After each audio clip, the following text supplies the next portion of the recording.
All right, we're just about at a minute past, so I'm going to go ahead and get started here. Good afternoon, everybody. Welcome to the On the Right Path Building Parks and Trails webinar, one of the many interactive technical assistance events being offered through the PlanIt Education and Training Program to planners, consultants, elected officials, and technical staff as local governments start their comprehensive plan updates.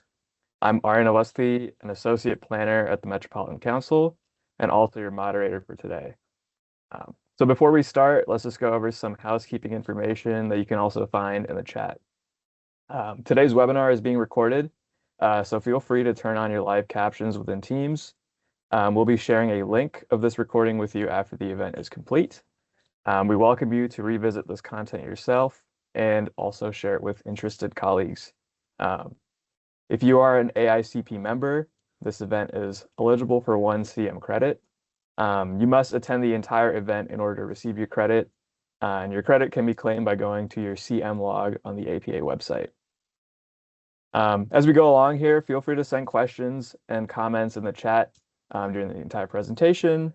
We'll have dedicated time at the end to answer those questions. There will also be an opportunity at the end to raise your virtual hand, unmute yourself, and ask questions to the presenters directly. Also, for your reference, a PDF of the slide deck and an associated handout with resources has also been pasted in the chat. Today's event will be led by Colin Kelly, a planning analyst, and Zoe Mock, a planner, both with the Regional Parks and Trails Department and the Council's Community Development Division. Colin Kelly has been for 7.5 years, starting in late 2018, right when 2040 comp were starting to arrive. His primary roles at the council include reviewing comp plan updates, comp plan amendments, regional park and trail plans, and working with regional park implementing agencies on shared priorities. Previously, Colin worked with the Washington County Office of Administration, where he oversaw the development of the county's 2040 comp plan, and the Minnesota Department of Natural Resources Division of Parks and Trails, where he co-led a system planning process and wrote the Browns Creek State Trail Plan. Zoe Mock has been with the council for 1.5 years, focusing on reviewing long-range plans for regional trails, leading a work group with trail planners from each implementing agency, and working to promote and expand the regional trail system. Previously, Zoe worked as an active transportation project designer at Alta Planning and Design in both Minneapolis and Salt Lake City, and led the design and implementation of active transportation demonstration projects around the U.S. during her time with Team Better Block. Zoe is a graduate of Iowa State University, where she received dual degrees in landscape architecture and community and regional planning, and is passionate about all things bikes and active transportation. I will now turn it over to Colin and Zoe. Thank you. Thanks, and good afternoon, all, and appreciate you being here with us this afternoon. Let's go to the next slide. Yeah, okay. Here is our presentation overview. Over the next 35 minutes or so, Zoe and I will be covering a number of topics that are intended to help guide cities, towns, and counties as you and they develop the required parks and trails content of their community's 2050 comprehensive plan update. First, we'll talk about the importance of parks and trails and the components of the outdoor recreation system in the Twin Cities metropolitan area. Then we'll provide you with an overview of the Regional Parks and Trails system structure and a summary of the latest Regional Parks and Trails policy plan, including the system plan. Comprehensive plan minimum requirements are up next. It is worth noting right from the start that these requirements have generally stayed the same since the 2040 planning cycle. We'll wrap up the presentation with some additional resources to help you update your comp plan and to help build parks and trails into your community vision. Let's get started.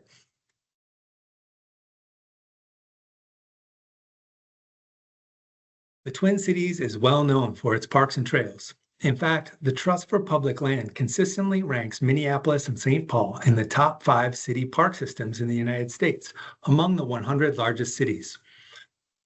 As you may well know, parks and trails have many benefits. They benefit people's physical and mental health and offer spaces for family and friends to connect, have fun, and enjoy nature. Parks and trails provide benefits to communities by serving as gathering places, improving quality of life, and instilling a sense of place and community pride. Environmental benefits include protecting plant and animal habitat, purifying air and water, and mitigating impacts of climate change through carbon dioxide sequestration. Parks and trails also provide economic benefits by serving local and regional tourism and helping to attract new residents and businesses. Studies have also shown that proximity to parks and trails increases property values. The overarching outdoor recreation system in the metropolitan area consists of lands owned or managed by federal, state, or local governments, as well as recreation provided by the nonprofit or private sectors. Outdoor recreation consists of a wide range of facilities, from state parks to regional trails to neighborhood playgrounds to private nature centers. All play an important role in supporting and protecting the overall outdoor recreation system and need to be acknowledged in your local comprehensive plan. No single provider can serve all the recreational needs and desires of metro area residents. Instead, they are all important and complement one another. Together, they serve as a more complete outdoor recreation system. The national parks and federal lands in the metropolitan area include the Mississippi National River and Recreation Area, which stretches 72 miles along the Mississippi River from the cities of Ramsey and Dayton in the northwest to Hastings, Denmark Township, and Ravenna Township in the southeast. The Mississippi National River and Recreation Area, or MNRA, is managed by the National Park Service and is closely aligned to the Mississippi River Corridor Critical Area, or MRCA. The St. Croix National Scenic Riverway forms the eastern border of Washington County and coincides with about 38 miles of Minnesota's border with Wisconsin. The St. Croix is one of the 8 original rivers designated as a National Scenic Riverway for its exceptional natural and recreational value. This National Scenic Riverway is also managed by the National Park Service.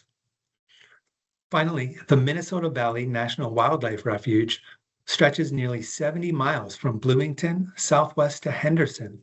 The refuge is managed by the U.S. Fish and Wildlife Service and provides valuable habitat for a diversity of waterfowl and other migratory birds, fish, and wildlife. The Minnesota Department of Natural Resources, or DNR, manages state parks, trails, and other lands in the region, including Afton, Fort Snelling, and William O'Brien State Parks, the Minnesota Valley State Recreation Area, and the Browns Creek, Gateway, Loose Line, and Minnesota Valley State Trails. The DNR also provides scientific and natural areas, or SNAs, for nature observation and education, as well as wildlife management areas, or WMAs, for hunting, fishing, and wildlife viewing.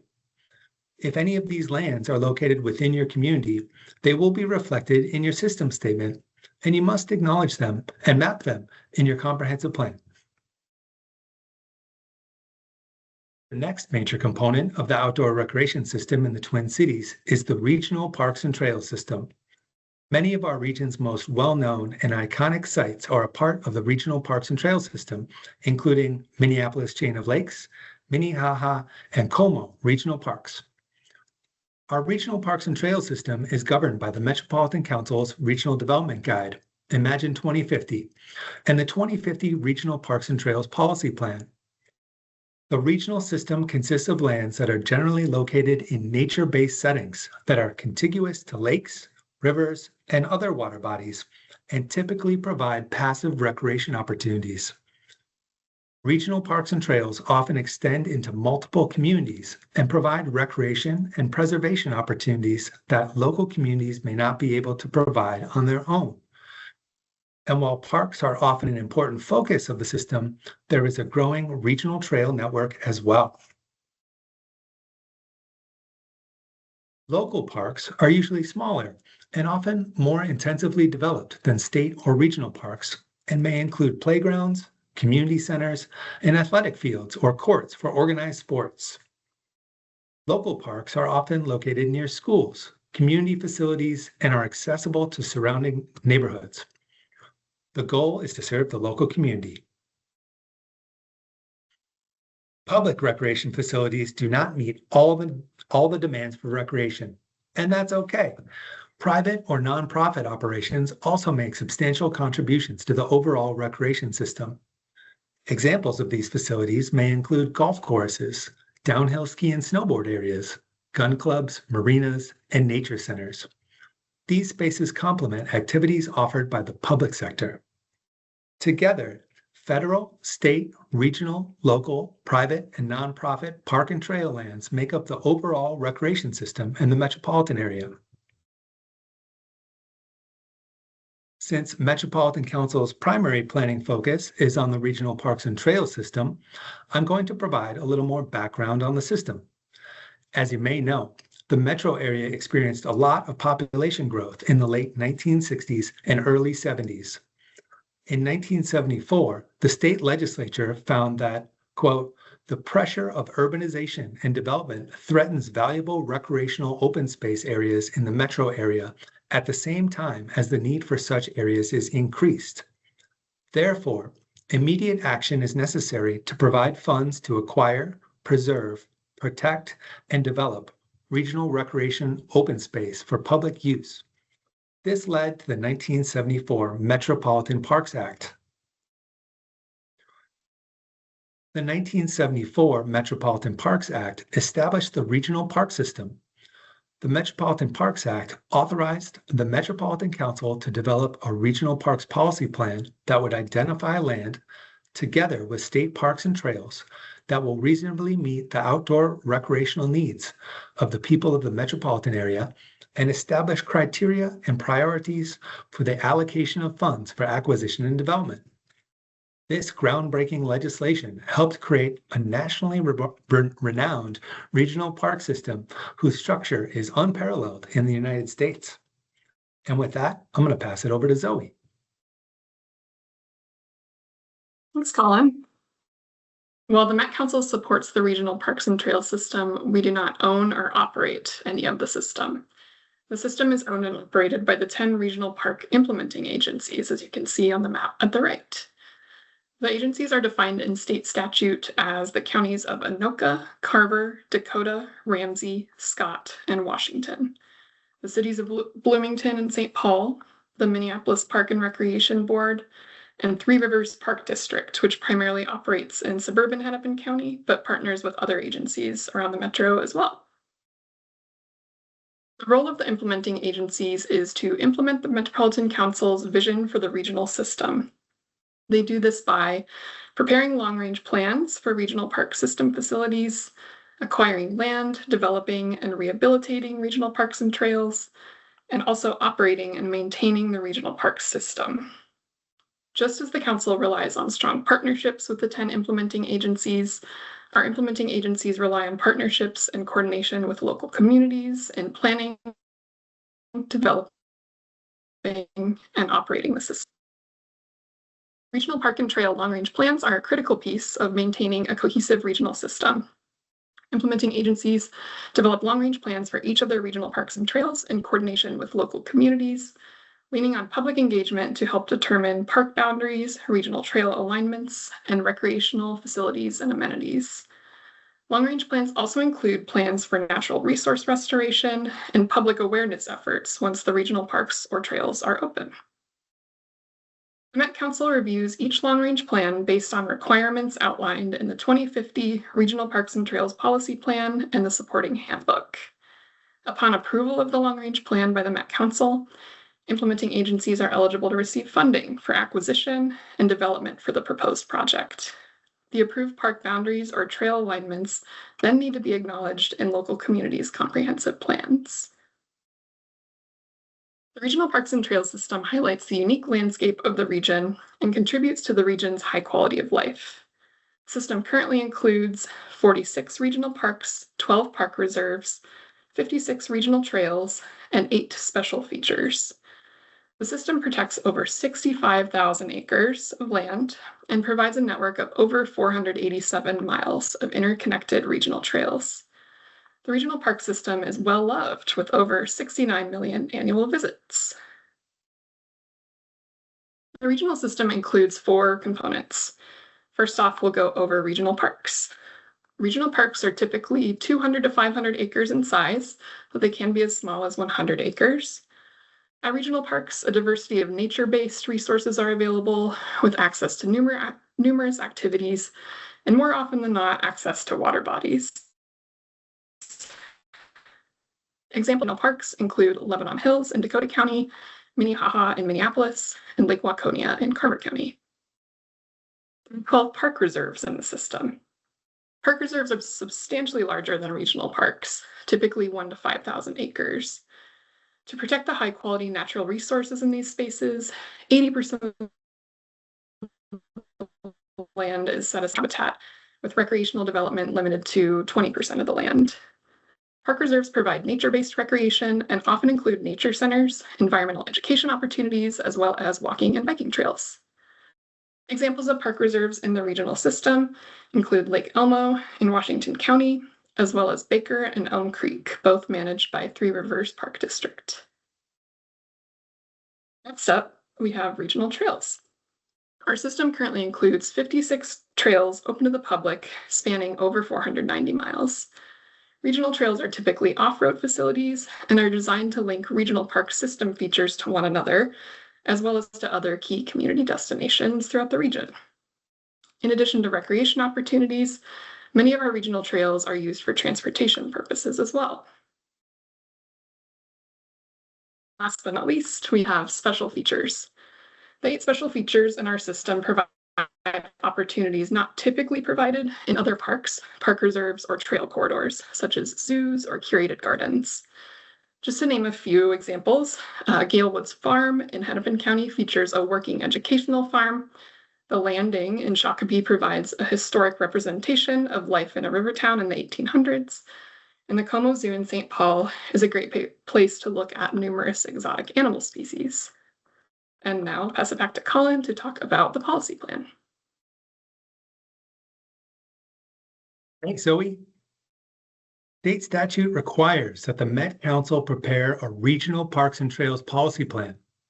The 2050 Regional Parks and Trails Policy Plan is the guiding document for the regional system and includes policies related to its system plan, natural systems, climate resilience, planning, system protection, recreation facilities and programming, and finance. Let's see. The 2050 Regional Parks and Trails Policy Plan identifies 5 components which together comprise the vision for the Regional Parks and Trails system in 2050. These components include the existing Regional Parks and Trails system facilities that Zoe just described, planned Regional Parks and Trails system facilities that are not yet open to the public, boundary adjustments to existing regional parks and trails, regional park search areas, and regional trail search corridors. Each of these components must be acknowledged in local comprehensive plans, and I'll go over each of these components in the next few slides. Existing regional parks and trail system facilities are those regional parks, park reserves, special features, and regional trails that are open to the public. Please note that an existing regional park may include parcels within the Met Council approved long-range plan boundary for the park that are still privately owned and are identified to be acquired in the future. These are known as inholdings or inholding parcels. Also, existing regional trails may include some planned segments to be developed in the future. Here is an example of an existing park reserve that includes inholdings to be acquired in the future on the left side of the screen. This is a map that was taken from Three Rivers Park District's long-range plan for Baker Park Reserve. Since the inholdings were a little hard to see, I've highlighted them in yellow toward the southern end or bottom of the park reserve. On the right is an example of a regional trail that still has segments to be developed in the future. This is the Vermilion River Greenway Regional Trail in Dakota County. As you can see by the solid green line traveling around the north, east, and southern portions of Hastings, the majority of the regional trail in this area is existing or open to the public. However, in the southwest part of the city, there is a stretch of, quote, non-existing regional trail. This area will be developed when development opportunities and funding become available in the future.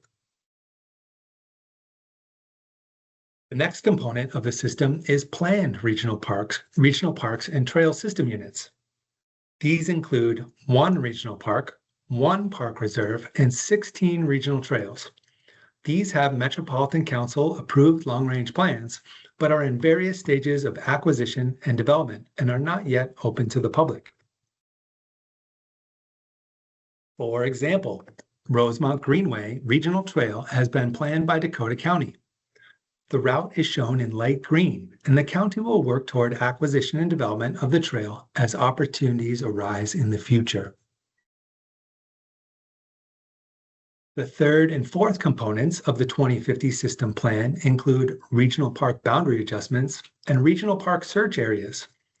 There is only 1 boundary adjustment in the 2050 Regional Parks Policy Plan, and you can see that in blue in the western part of the Regional Parks and Trail System in Carver County. Boundary adjustments represent proposed expansions of existing regional parks, like the one you see here at Baylor Regional Park. There are 6 regional park search areas and 1 special feature search area in red and the red hatching areas, respectively. These boundary adjustments and search areas were designated to protect areas of high-quality natural resources and to expand recreation opportunities. These search areas are very general.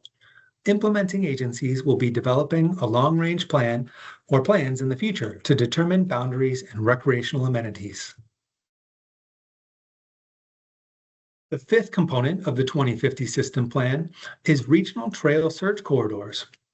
Previous policy plans placed an emphasis on regional trails. As a result, we have 48 regional trail search corridors across the region, spanning over 500 miles. Regional trail search corridors are intended to provide connections between our regional parks and trails. Future trail alignments will be determined through a long-range planning process led by the Regional Park Implementing Agency in coordination with local communities. Like regional park search areas, the mapping of the regional trail search corridors is typically very general. Through the long-range planning process, agencies will work with local communities to identify trail routes, paying special attention to natural resources and other local planning considerations. Here is an example that illustrates a general search corridor intended to connect park and trail amenities in eastern Washington County and how it evolved into a planned trail alignment. The Regional Trail Search Corridor that was identified in the 2040 Regional Parks Policy Plan is shown in orange or mustard maybe in the map on the left. Washington County has completed a long-range planning process for the Middle St. Croix Valley Regional Trail. The planned alignment is shown by the solid green line in the map on the right. So please note that if a trail alignment has been planned, you do not need to show the search corridor in your comprehensive plan. Instead, show the planned regional trail. This slide is just for illustrative purposes. All of these components together give us our vision for the Regional Parks and Trail System in 2050. The Met Council's vision for the Regional Parks and Trail System for 2050 includes growing from over 60,000 acres of parkland today to more than 71,000 acres and nearly tripling the number of regional trail miles from almost 500 to over 1,300 miles. Key changes in the 2050 Regional Parks and Trails Policy Plan include 7 unit name changes, including in Anoka, Dakota, and Scott counties, 2 trail refinements, and 3 future 2028-2029 system additions process candidates. And with that, I'm going to pass it over to Zoe once again. All right, thanks, Colin. So as many of you know, we'll be reviewing local comprehensive plans for conformance with the 2050 Regional Parks and Trails Policy Plan to protect the integrity of the regional park system.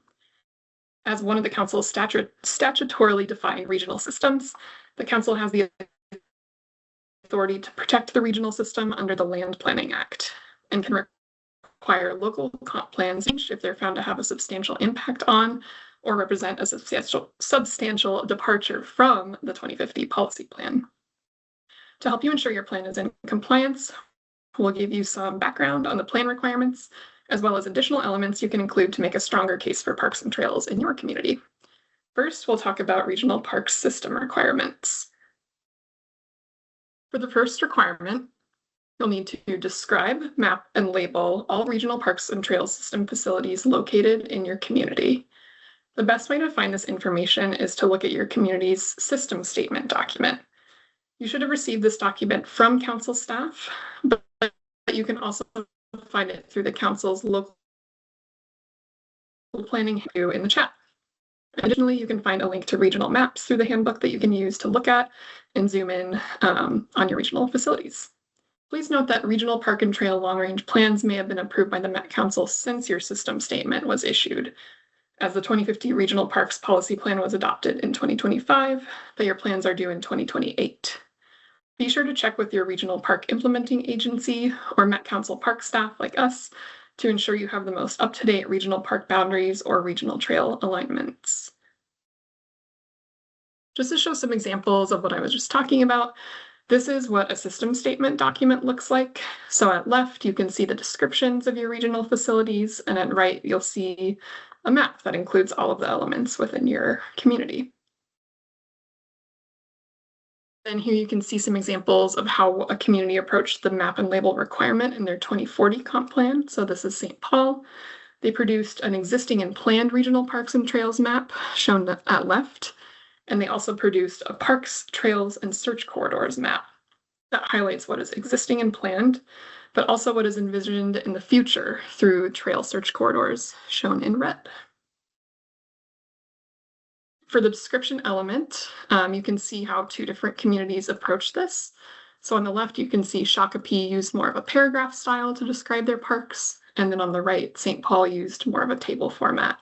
And either is fine as long as you're describing your parks and trails. To meet the second requirement, this is fairly simple. If there are no regional parks and trails in your community, all you need to do is state this in your plan. Your system statement will also clearly indicate this if this is the case. For the third requirement, you must describe, map, and label the federal and state recreational lands within your community. Just as was the case with regional facilities, you can reference your community system statement document, and these federal and state facilities are also shown on the interactive regional maps through the local planning handbook. So here you can see the system statement text includes a list of the state and federal lands in your community, and then they're also shown in that community map as well. Here's an example from the City of Afton's 2040 plan. They've included a map that labels Afton State Park, as well as a full written description of the park that you can see at right. Now I'll pass it back to Colin. Thanks, Zoe. The previous required elements are typically found in a parks and trails or parks and recreation section of your comprehensive plan. There are also elements that will affect or impact the land use section of your comprehensive plan. You will need to depict existing regional parkland with the land use of park or your community's equivalent on your existing land use map. The example before you is from Brooklyn Park's 2040 comprehensive plan. Here, you can see how the city has depicted existing regional parkland, in this case, circled Mississippi Gateway Regional Park, managed by Three Rivers Park District, with a land use of park, recreational, or preserve on its existing land use map. Of course, the regional parks and trail system is intended to serve regional residents well beyond today or existing land use, which is why local communities need to acknowledge the Met Council approved long-range plan boundaries of regional parkland by guiding the properties with the land use of park or your community's equivalent on your future land use map. Again, the example here is Mississippi Gateway Regional Park. On the left, you can see Brooklyn Park's 2040 future land use map. On the right, you can see the park boundaries for the Mississippi Gateway regional park. They should be one and the same. As with all required comp plan content, Council staff carefully review both the existing and future land use maps to ensure that units of the Regional Parks and Trails system are appropriately acknowledged in the local comprehensive plan. Shifting from regional parks and trails to local parks and trails. Requirement 6 asks communities to describe and map its existing and proposed local parks, trails, and recreation facilities. One source of data for this requirement may be found in your community's system statement, which Zoe described a few minutes ago. In addition to highlighting components of the Regional Parks and Trails system statement maps also include other parks, preserves, refuges, and natural areas. This layer tends to coincide with local parks and recreational facilities. Of course, more often than not, local communities have maps, data sets, and information about the parks, trails, and recreation facilities in your community. So you're welcome to draw on these resources as well, or instead. At the end of the day, council staff are looking for a map or perhaps two maps that include existing and proposed parks, trails, and recreational facilities, as well as some narrative that describes these facilities. Here is an example, again, from Brooklyn Park. On the left, you can see 2 pages of narrative that summarize the local parks and trail system and provides a list of the facilities, along with the activities that are available within these spaces. Successful plans build off of this introductory information by providing a brief description of each local park, trail, or recreation facility. On the right, you can see Brooklyn Park's map of existing and proposed local parks, trails, and recreation facilities. The final Parks and Trails requirement focuses on capital improvement programs or plans. That is, local communities need to include a capital improvement program for parks and open space facilities as part of its implementation program. So, whether it's embedded in your implementation chapter or referenced in the parks chapter and sit in an appendix, council staff will be looking for something like you see here, an excerpt of a capital improvement plan or CIP that includes parks and recreational facilities. This concludes our summary of minimum requirements for parks and trails. Local communities that include the content Zoe and I have just referenced for their parks chapters and land use chapters will be successful in their submittals. But you don't have to only meet minimum requirements. Local communities are encouraged to go beyond minimum requirements if they are able to. And to tell you more about that, I'm going to pass it back to Zoe once again. Thanks, Colin. So we've talked about what's required in your comprehensive plan, but now we'd like to share some more resources that you can use to go beyond the minimum requirements and make an even stronger case for parks and trails in your community through your comprehensive plan.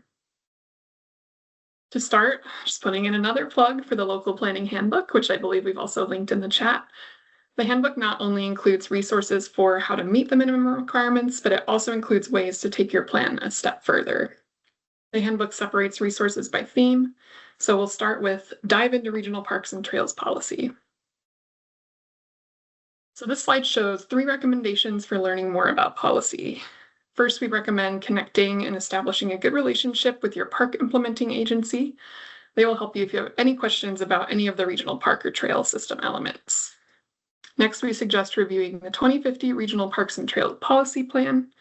This document will give you a good taste of what the purpose and structure of the regional system is, and might even give you some ideas for how to format or think about your comprehensive plan. Finally, don't be afraid to connect with our team. Our website should have updated contact information for everyone on our team, and we're always happy to help you answer any questions or talk through any of these themes, so please reach out. For the next category, explore equity and data tools. Several council resources are available for this.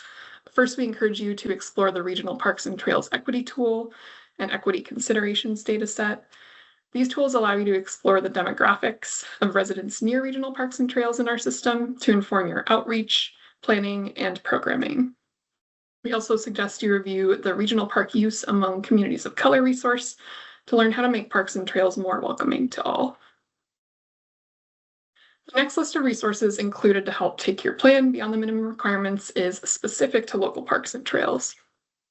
Through the local planning handbook and in the digital handout we're sharing today that's linked in the chat, there are numerous links to resources that you can explore to add more detail to the local parks and trails component of your plan.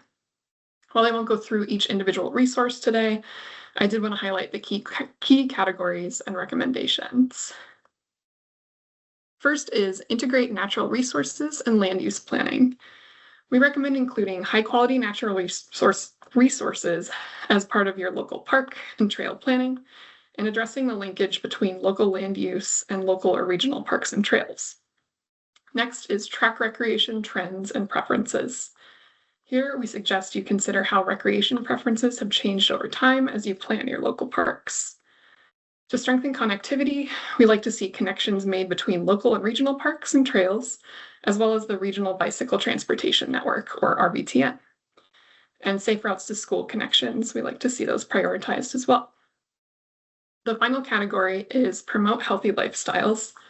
Here we recommend prioritizing parks and trails for their health benefits and considering the value of a strong tree canopy in your community. Few final resources I wanted to share. I know you're all tired of me saying this, but I just really wanted to emphasize the local planning handbook one more time. It's such a great resource to use for plan updates. So scroll through it and bookmark it, share it with your friends. It's a great resource. Next, the PlanIt site within the handbook has the most current information available on upcoming PlanIt events and resources if you'd like to learn more. And finally, community pages within the handbook are individual pages for each jurisdiction that include requirements and information relating to your comprehensive plan update. So we know that was a lot of information, but we want to thank you all for joining us today and learning a bit more about how to center parks and trails in your community's comprehensive plan update. And with that, I'll pass it back to Arian. Yeah, thanks, Colin and Zoe, for that great presentation. We'll now be taking your questions, so feel free to drop those in the chat, or if you'd like, you can raise your hand and unmute yourself.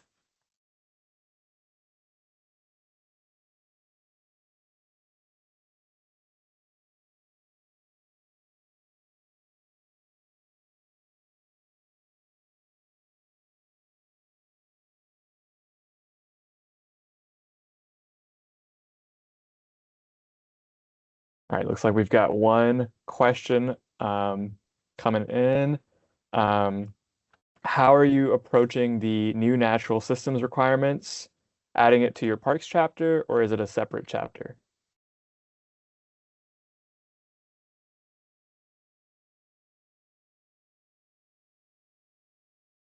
Yeah, sorry, that wasn't like a nice question really directed at anyone, or Colin or Zoe, or if any Met Council staff have any thoughts, but just that's kind of what we're thinking about, like having a parks open space and like natural systems chapter to kind of incorporate some of those new things, or if people are kind of having it as a separate chapter or elsewhere. I was just kind of curious, but thanks for all the laying out the parks components is really helpful.